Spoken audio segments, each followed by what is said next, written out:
اهلا وسهلا بيكم. هنتعرف النهارده على اسعار الفراخ واسعار البيض. بس قبل ما نبدا ما ننساش اللايك اللي تحت الفيديو والاشتراك في القناه وتفعيل الجرس عشان كل جديد اجيبه لكم باذن الله. اول حاجه معانا الفراخ البيضاء. الفراخ البيضاء الكيلو ب65 جنيه، ده في المزرعه، وب70 جنيه، وبيوصل للمستهلك ب75 جنيه للكيلو، ده على حسب المناطق. الفراخ البلدي ب115 جنيه للكيلو، وكمان ب120 جنيه.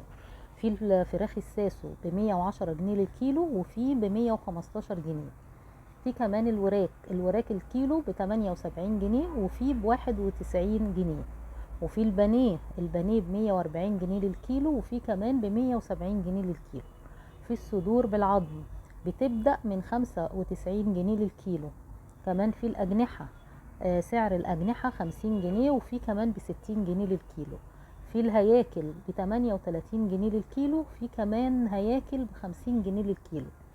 في الفراخ الأمهات البيضة ب65 جنيه في المزرعة، وب69 جنيه، وب70 جنيه للكيلو، ده للمستهلك.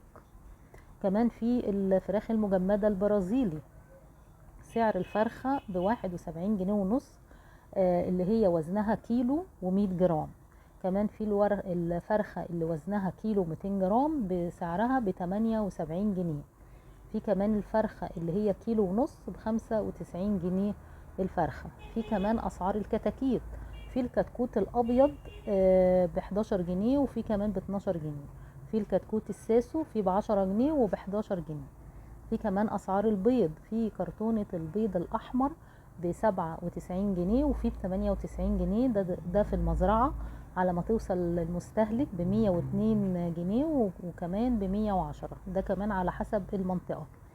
في كمان البيض الأبيض الكرتونة ب90 جنيه في المزرعة، للمستهلك ب93 جنيه وب100 جنيه. كمان في البيض البلدي بيبدأ من 107 جنيه، ده في المزرعة. للمواطنين بيبقى سعره 112، وفي كمان ب120 جنيه. وزي ما قلنا ده على حسب المنطقة. ما ننساش بقى اللايك اللي تحت الفيديو والاشتراك في القناة وتفعيل الجرس عشان كل جديد اجيبه لكم بإذن الله. ومع السلامة.